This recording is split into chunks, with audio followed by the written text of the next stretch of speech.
Classes apart from Japanese history had been difficult. Cookie kept praising Kaori for talking with Hajime, Ryutaro kept scoffing at their interaction, and Shizuku gave Hajime an apologetic smile. Hajime simply tried to mind his own business, even despite Daisuke antagonizing him. Iin had let Daisuke do as he pleased to gauge Hajime's reactions. She was pretty disappointed when he just stood there and took it. The bullying wasn't extreme, as Cookie would quickly put an end to that, but it was noticeable to those who really looked. It seemed only Iin, Shizuku, and a few other bystanders were the ones who noticed. After school, Iin said her goodbyes to Hajime and Kaori before heading to the kendo club. Shizuku was already there, in her training equipment. "Welcome to your surprise. What better way to shake off the rust with some live sparring, eh?" Shizuku asked, looking particularly pleased with herself. "Of course. You were always like this after all." Iin took note of the equipment set aside for her and started putting it on before picking up the wooden sword used for practice. "All right. Ready? Hits to the head, neck, shoulders, arms and chest only. We have the equipment door a reason," Shizuku explained before holding the shurnai up. "Ready," Iin replied, taking a loose stance. "Ha!" Shizuku immediately went for the attack, which was blocked by Iin, who took half a step forward and hit Shizuku's guard with the same strength Shizuku used to attack her. "Not bad.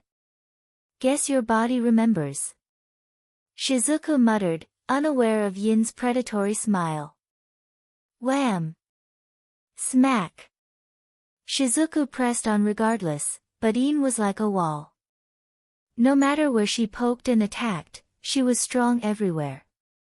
Then Iin returned the attacks after receiving more than 10, pushing Shizuku back with controlled strikes. Then, she scored a point, hitting Shizuku's shoulder before stepping back. "Ha! W.O. Have you been training this whole time? Here I was, thinking I'd help you shake off rust, but damn." Shizuku caught her breath and readied herself to face her friend again. Wham! Smack! Smack! Going all in, Shizuku did her utmost to bypass Yin's guard, but it was no use. Minute movements, the turning of her hips and her precise blocks thwarted all of her attempts. She wasn't impossible to push back, in fact, Shizuku put Yin's strength on par with her own. Which was completely strange to her, given her job as a singer, yes. But more so the fact that between everyone, there are people close to each other in physical strength, but there will always be someone just a bit stronger. But facing her friend was like a mirror match. Shizuku attacked first and Iin adjusted to her strength and technique. Eventually, Shizuku fell into a trance as she sparred with her friend. She stopped speaking and took in everything Iin was doing. She hadn't even realized she made tiny corrections in her form from watching Yin's.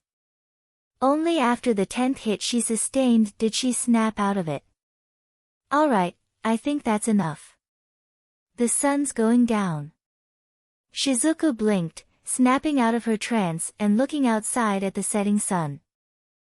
How? I thought it was only an hour." Shizuku removed her protective helmet and gawked, sweat rolling down her face.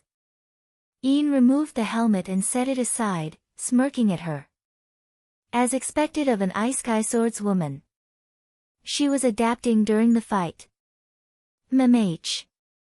I'll teach her, Kaori and Hajime when we arrive.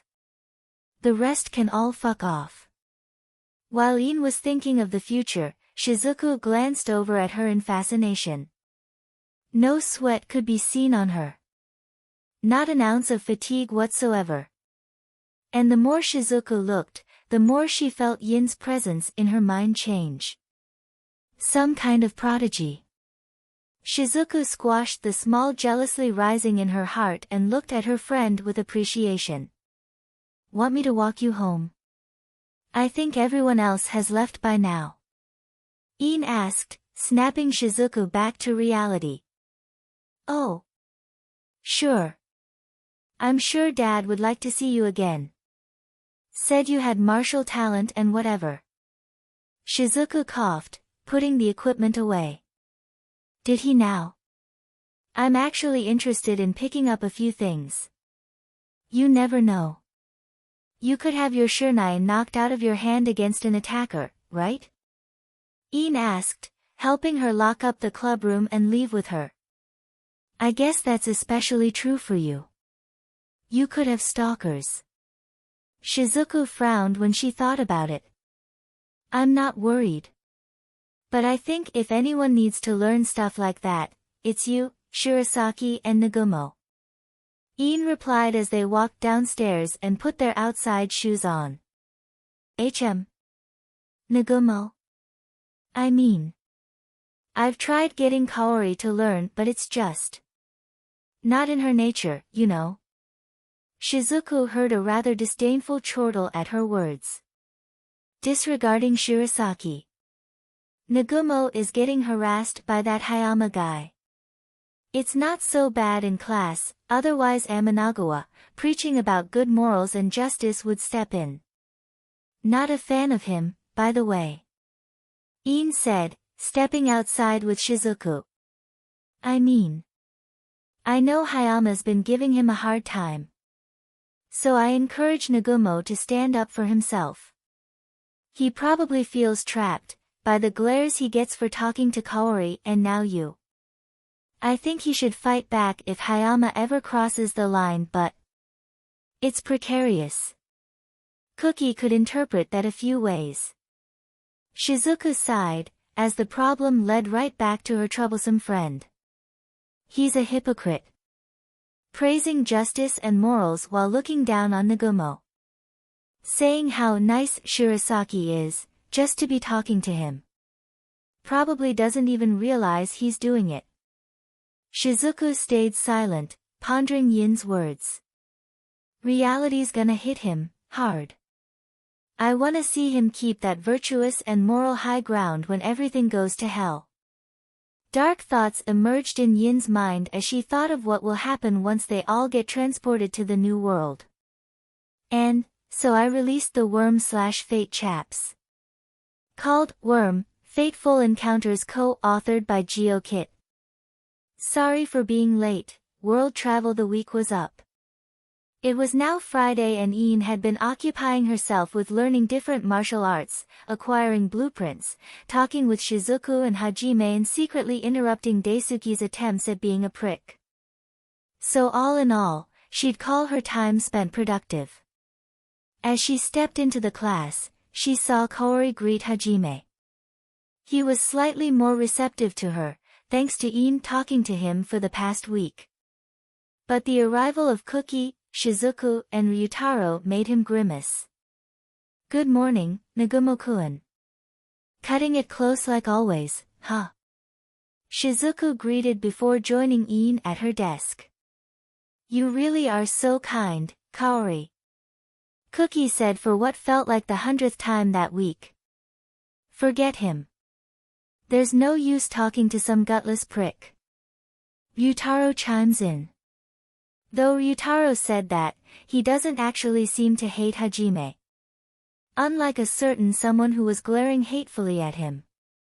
Cookie steps up to Hajime, with the ever-present, kind smile on his face and prepares to lecture him. Nagumo, when are you going to stop fawning on Kaori? She can't give you attention forever. Iin snickered audibly, getting their attention. Fawning? Are you blind or something? She talks to him of her own volition. You seem to have a problem with who Shirasaki talks to. Looks a little controlling in my perspective. Iin gave Cookie a mirthless smile while saying. That seemed to instantly put Cookie on the back pedal while Shizuku sighed. Both Kaori's and Hajime's eyes widened as they took in her words. Hey, that's not, Ryutaro started until Kaori spoke up next. She's right. I'm talking to Nagumo-kun because I want to. Kaori clarified. But before they could retort, a magic circle appeared on the classroom floor, dyeing the room in its light. Confused and scared voices yelled out as it appeared. Iin stood up and smirked as it spread over the whole classroom. Hey! Everyone! Leave the classroom at once, Shizuku yelled out before they disappeared from Earth.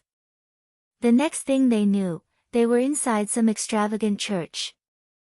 An old man with a long beard and a large headpiece approached them as the students expressed their shock and concern. Iin kept an eye on Hajime and folded her arms. Time to start thinking of a plan. I'm tired of playing the role of someone I'm not. So I'm going to start gradually changing my behavior. Kinda like how I did back with Cookie. To be fair on me though, he's so damned irritating. Iin thought as the Pope began his introduction. She also noted how Shizuku began to stick close to her. Even as they were led to a table and given drinks. Iin hadn't touched her cup, prompting Shizuku to do the same. Iin gave her a slight nod and half paid attention to the Pope's explanation about the world.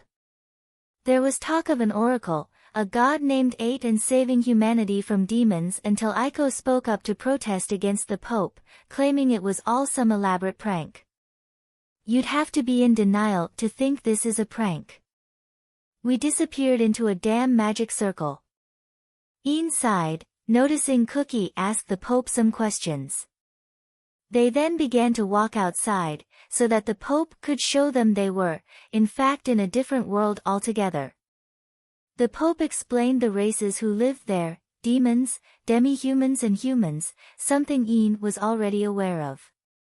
After opening the entrance, the class, mainly Aiko, was shocked that they were now somewhere in the mountains.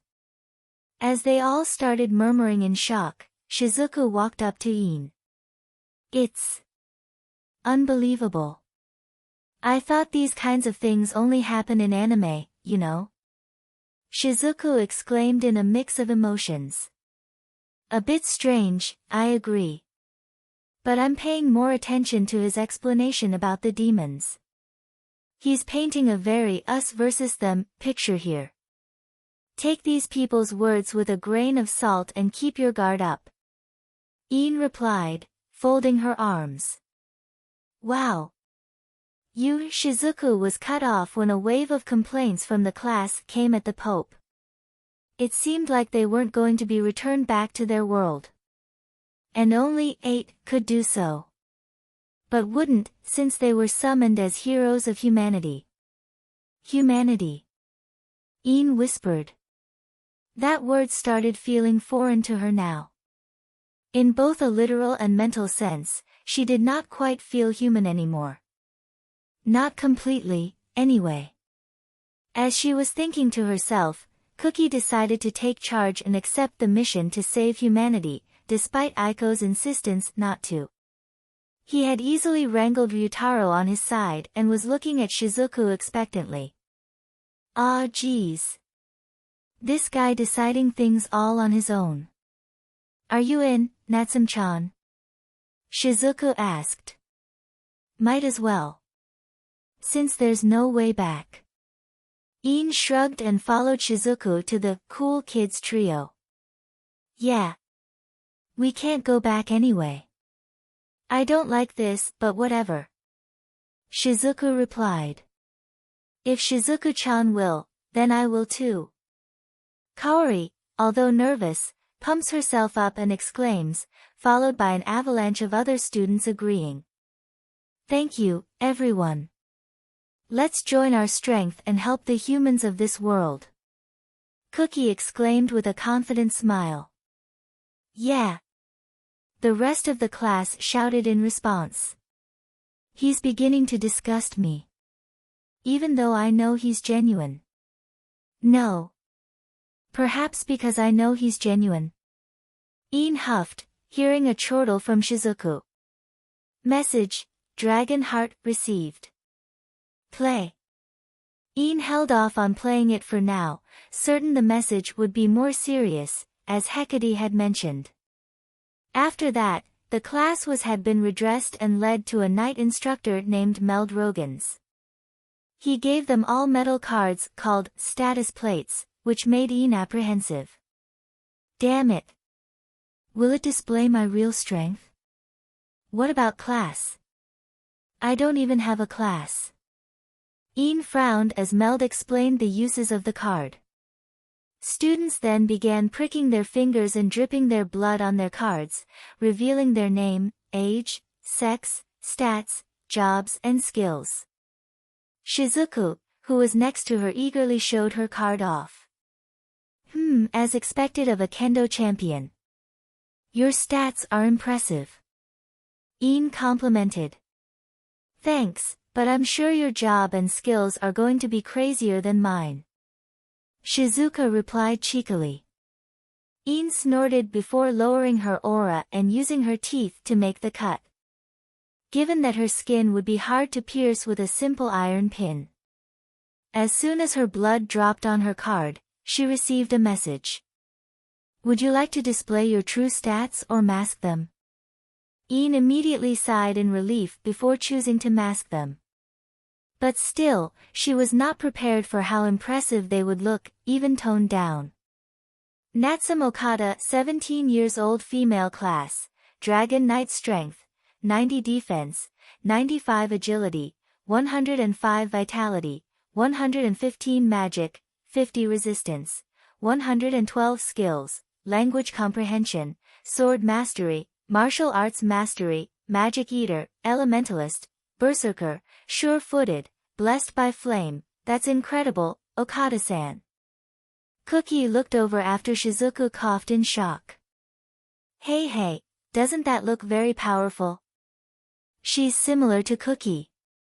He's got stats about 100 too. Ryutaro shouted in surprise. Don't compare me to him.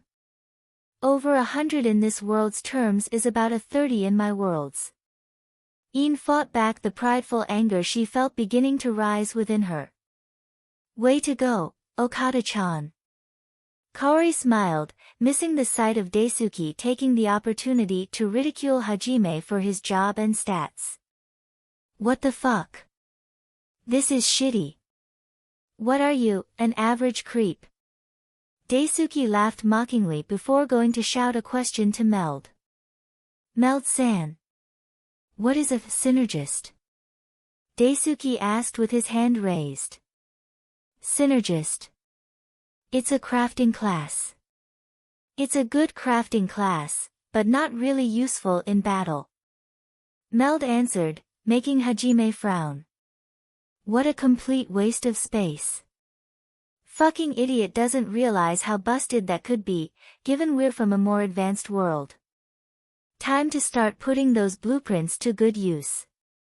And maybe uplifting the poor bastard while I'm at it. Ian smirked, watching Hajime get approached by Aiko, who wanted to cheer him up by showing him her low stats. Only to get shocked by how her farmer job is basically a godsend for their army. One can't march on an empty stomach, or so it's said. After more information, the students each received their own rooms, where they settled in after dinner. Ian looked for Hajime's room, where she saw Kaori lingering outside his door, hand almost reaching for the handle until she shook her head and walked away with a blush on her face. PSH, teenagers. Ian chortled before knocking on his door. Knock knock. Hajime peeked out suspiciously before seeing Ian standing outside his door. Yo. Mind if we talk for a bit? I think I can help you. Ian said, watching the wariness of Hajime's eyes fade away, seeing it was her who came. Sure. But I've been trying to think of things myself. My stats suck. My job sucks. Hajime slumped on his bed in defeat as Ian entered, closing the door behind her. Haven't tried experimenting yet though, have you? Iron swords and armor are the least impressive thing you can do. You can make things this fantasy world's never seen before. We are from a modern world, remember? Ian explained, smirking as she saw the figurative gears turning in his head. You're right. But the metalworking in this world seems inferior. And gunpowder. Hajime's eyes gained a focus as he began to think about it. There's ores, magic and materiala here that probably don't exist on Earth. Say you could. I dunno. Make a magic railgun or something. Ian threw out the suggestion, immediately seeing Hajime's eyes light up. Oh, I'm so stupid. Of course. I need a workshop. I need to figure out what works. Hajime muttered, cracking an almost mad smile. Glad I could help. You research some stuff, advance your skills and train up, I'll see what I can do about coming up with gun blueprints. Ian offered, watching as Hajime wiped his eyes. Thank you. I was very frustrated with everything. But I can see a way now. By the way, how do you know so much about guns? Hajime asked. I was in America for a few weeks. In Texas. Ian lied, seeing Hajime nod. Oh, that explains it. Well, thank you again. I have a lot of research to do now. Hajime bowed his head. Don't sweat it. We're friends. You'll probably end up cursing me when I'm training you. Guns are cool and all, but martial arts can save you if you're ever without a weapon. Ian replied, stepping back outside with a small smirk. But what if I put guns in my armor? Hajime muttered. Okay. See you later, and Hajime. Ian waved, leaving to her own room. Hajime grew a bit flustered before quickly shutting his door. As soon as Ian returned to her room, she took a seat on her bed. Planting ideas in Hajime's head worked perfectly. All she needed to do during these months of training was to teach Hajime a few moves. None of them would really grow until they were in battle. And Ian felt a little restless from not fighting anything for over a week. Ian sighed and turned her attention to the recorded message left for her. Playing received message, Dragon Heart. Hello Ian. This is recorded separately from your introduction due to the nature of the information I'm about to tell you. The Dragon Heart is essentially the core of your being as well as a very powerful magic reactor. It will trigger via your blood when you reach a place with potent ambient mana. For you, this will be in the lower area of the dungeon. Ian. This part is especially important, due to what you will experience upon its awakening. Your memories about your personal life, relationships, and certain events are gone. But emotions aren't so simple. They've been sealed. And as a consequence, while you've been pretty close to the person you were before your death, you're not fully there. During your awakening, you will feel the depths of the emotions that were sealed within it. Whether or not you let the negative ones control you will determine your fate as a dragon. Whether or not you become an evil dragon, who's lost all sense of self and indulges in her destructive impulses. This is a trial, Ian. I hope you pass through your complete self, Black Dragon's Awakening, and, there's different fonts so audio listeners beware. Things might sound weird. Enjoy. A cold feeling. Lack of warmth. As if all the heat in you is drained away in one single moment. An unsettling pit in your stomach, coming from an awful realization. Ian kept waking up to those sensations after her message.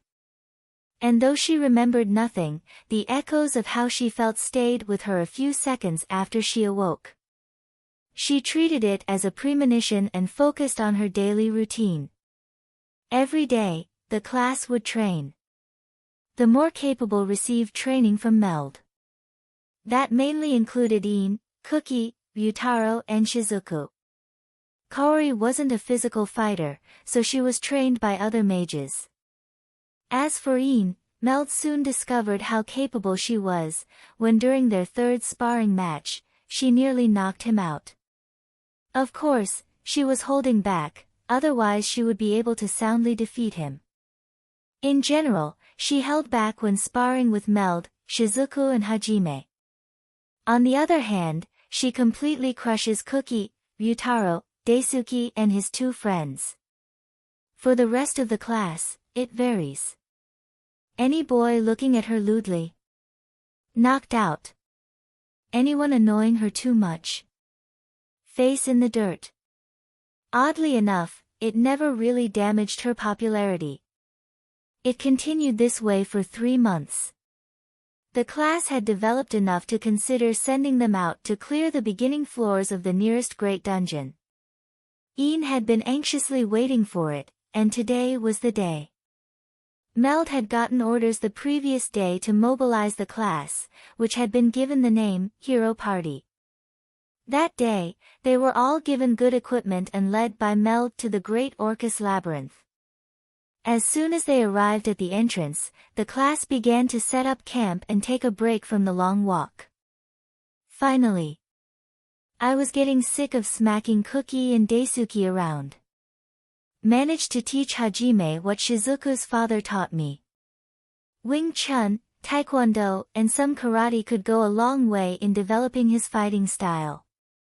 Better than mine anyway. Keep having to fight my instincts when I use any martial arts. Iin huffed, securing her metal vambraces that felt oddly strange to wear. Iin and Cookie had been given the best equipment. Cookie, in his heroic full-plate armor stronger than the knight's armor. Yin's armor mainly consisted of her vambraces, tassets, and greaves that paired with her form-fitting red robes and undershirt. It suited her. But still, it didn't feel right. Iin had not been feeling right since they began their journey to the Great Orcus dungeon. She tried to think of anything else other than the rising discomfort she was feeling. She noted how Hajime and Kaori were almost flirting as they traveled inside the dungeon. Noted how murderous Daisuke looked.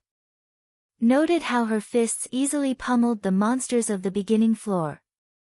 But one thing remained present despite it all. Thump thump thump thump, the increasing volume that both felt and sounded like her own heart. The smell and feeling in the air only fueled its intensity. Thump thump thump thump, like a distant drum beat. It almost didn't feel real. But as they descended the floors, it only grew stronger, more intense. And this was still the beginning floors. Thump thump thump thump, Cookie delivered a killing blow to a reptilian monster. Kaori and 2 other mages casted a flame spell, then annihilated a larger beast. Yin's hands felt hot as they ripped the head off a monster. Luckily, nobody had called her out when she momentarily stopped holding back. Her eyes were unfocused even as Meld congratulated them and decided the monsters they were facing were small fries. She knew further down, it would intensify. And so they continued on. Thump thump. Thump thump. Iin focused long enough to spot Hajime using transmute to trap a wolf monster before stabbing it in the head. Good. Keep your gun secret. When we return to the surface, you can go as nuts as you want. Iin nodded at Hajime, who smiled back proudly. Thump thump. And then they reached the 20th floor. Cookie and herself acting as the tip of the spear. Cookie gave it his all, of course. But Iin was acting mostly out of sheer agitation. The ambient mana was making her body react strangely. Muscles contracting, blood flow speed going up, and her bones were cracking. As if it was almost excited. Thump thump. Daisuke tried to win Kaori over by getting a Grant's crystal she said was pretty. Meld yelled at him to stop it. It was a trap. The party was teleported to a massive bridge overlooking an abyss below. Then, another teleportation circle appeared. Ugh! Ian nearly doubled over, clutching her chest. Thump thump. Thump thump. Thump thump. She felt the beating echo through her body. Her blood rushing resounding in her ears. Her muscles tense and ready to strike. Immediately, Kaori, Shizuku and Hajime went to check on her. Hey, Natsum-chan. Shizuku panicked. I'm fine. Focus on. Ian stood up, falling once again. Easy. Hajime helped her stand. A demon emerged from the circle. Meld grimly stated. You kids. Turn back and run away. Meld ordered. Wait, Meld-san, we'll help you fight, Cookie started. Fool. Just do as I say. Meld barked back. Ian was barely paying attention. The beast hardly proved a threat to her. It was her own body's reaction to all the mana that was her top priority. She almost felt as if she'd burst. Thump thump. Thump thump. Thump thump. They ran, but another teleportation circle appeared in front of them. Monsters blocked the only way out. Shizuku and Cookie took charge of the group, while Kaori supported Ian on her back and barely kept up with everyone else. Hajime was hard at work trapping the monster and dealing damage. He had brought out his prototype magic pistol and shot the behemoth in the eye, blinding its right eye. Though, being a prototype, it lacked any good material and was just a bit better than a 9mm pistol from Earth. Hajime ran and the magic squad all cast their spells at the wounded behemoth. But then, a fireball struck him as he nearly arrived to safety. Hajime Nagumo fell into the abyss, his shocked face staring at Daisuke, who had fired the spell. It's time. Ian got off Kaori's back and leapt after Hajime, shocking the party even further. The last thing she heard was Shizuku scream her name before blackness encompassed her entire vision. Seconds, minutes, maybe even hours later, she awoke. Her aura was broken. And it wasn't regenerating. Almost like it was blocked from doing so. Any energy she had, felt like it was being trapped in her chest.